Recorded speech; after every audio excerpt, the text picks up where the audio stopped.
कि आप लोग निश्चित रूप से अलर्ट रहिए। अलर्ट इसलिए रहिए कि आज मोदी जी की सरकार नहीं होती तो मुझे लगता है कम से कम 10 लाख लोग मारे जाते। पढ़े लिखे डॉक्टर तबके यानी मुस्लिम समाज में ऐसा देखने को नहीं मिला था। जो पढ़ लिख करके डॉक्टर का काम होता है, डॉक्टर होता है भगवान, किसी भी जाति धर्म का हो। लेकिन हमारे सनातन धर्म में कोई भी हिंदू आप दिखा दीजिए आतंकवादी रहा हो, एक बड़ा कानून होना चाहिए कि जो इस गतिविधियों में शामिल हो आजीवन कारावास या मृत्यु दंड की। कानून नहीं होगा तो इस तरह से घटनाएं घटती रहेंगी। हिंदू भाइयों को जागना ये पड़ेगा कि आजकल सब्जी से लेकर के सेव से लेकर के साजिश रची जा रही है, लेकिन ये भी देखना जरूरी है कि ये विक्रेता कौन है। हम लोगों की संख्या वैसे ही कम होती चली जा रही है, लेकिन आने वाले समय में सतर्क रहने की आवश्यकता है।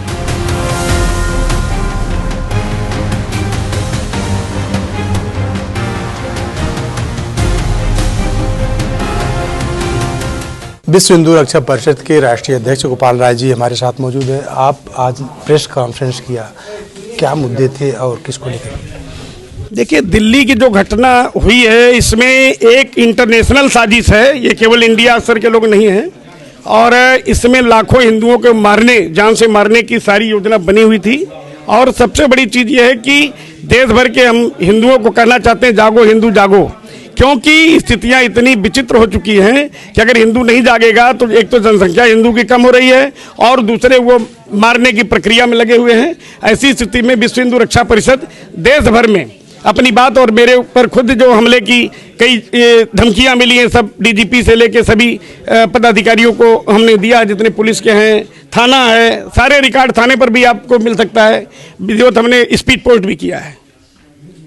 आईबी ने कहा है कि आपको इस तरीके से धमकियां मिल रही, उसको लेकर प्रशासन जो उत्तर प्रदेश का प्रशासन है वो किस तरीके से कार्रवाई कर रहा है? नहीं, उत्तर प्रदेश की सरकार तो ठीक ठाक करी, लेकिन यहाँ की एलआईयू का जो एसीपी हैं वो उनकी भूमिका संदिग्ध है, क्योंकि उनको ये नहीं पता है कि किसके साथ क्या करना चाहिए।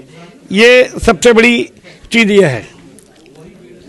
जो जान से मारने की धमकी मिली, क्या वो किसी संगठन के हैं या मतलब कौन है जो लोग आपको जान से मारने की धमकी दे रहे हैं? इस तरीके से कौन? धर्मांतरण से लेकर के हम लोग लगातार अभी आपने देखा होगा कि धर्मांतरण के बहुत से मुद्दों को हम लोगों ने उठाया और जमालुद्दीन उर्फ छांगुर को जेल भिजवाना साधारण बात नहीं थी, क्योंकि सब कुछ छोटे अधिकारी भी मिले थे, कई मुकदमे थे, 25 साल से चल रहा था और वो भी पैसा देने का प्रयास किया। लेकिन हम लोग ये नहीं, हिंदू धर्म में हैं और इसी में जिएंगे, इसी में मरेंगे, लेकिन लालच वाला कोई मामला नहीं रहेगा। एक सवाल ये भी है कि जो दिल्ली में ब्लास्ट हुआ उसमें लखनऊ से डॉक्टर शाहीन का नाम आया, उसके अलावा देखा गया कि डॉक्टर शाहीन के संबंध में लगभग 30 से 40 डॉक्टर उत्तर प्रदेश के मौके पर मौजूद हैं। इसको लेकर क्या? देखिए, शाहीन के जो हमारा आंकड़ा बोल रहा है इसमें बहुत बड़ा रैकेट है, इसमें हजारों की संख्या में है, 5-7 नहीं है। पूरा इंटरनेशनल लॉबी लगी हुई है हिंदुओं को खत्म करने के लिए, इस्लामी राष्ट्र बनाने के लिए, इसमें कोई शक नहीं है।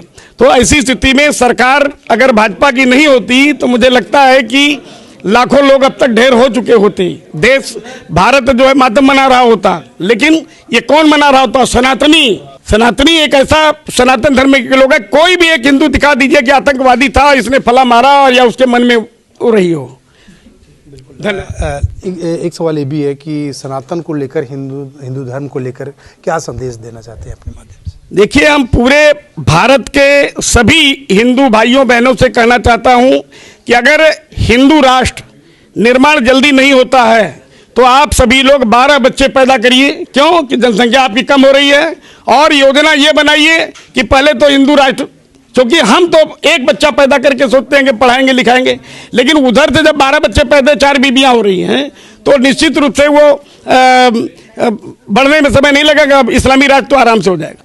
बहुत बहुत धन्यवाद। ये थे हमारे साथ गोपाल राय जी, जिनका कहना है कि इनको कई बार धमकियां भी मिली, इनके घर की रेकी भी हुई और इन्होंने कई बार देखा जाए तो पुलिस प्रशासन को संदेश भी दिया उसको कि किस तरीके से इनके ऊपर मारने की धमकियां और तमाम सारे देखा जाए तो इनके घर की जो रेकी कर रहे हैं उनको लेकर भी पुलिस प्रशासन को भी इनकी तरफ से लेटर दिया गया, लेकिन अभी तक उस पर फिलहाल कोई कार्रवाई नहीं हुई। कैमरा पर्सन आशुतोष साथ राजेश यादव, TV 24 नेटवर्क।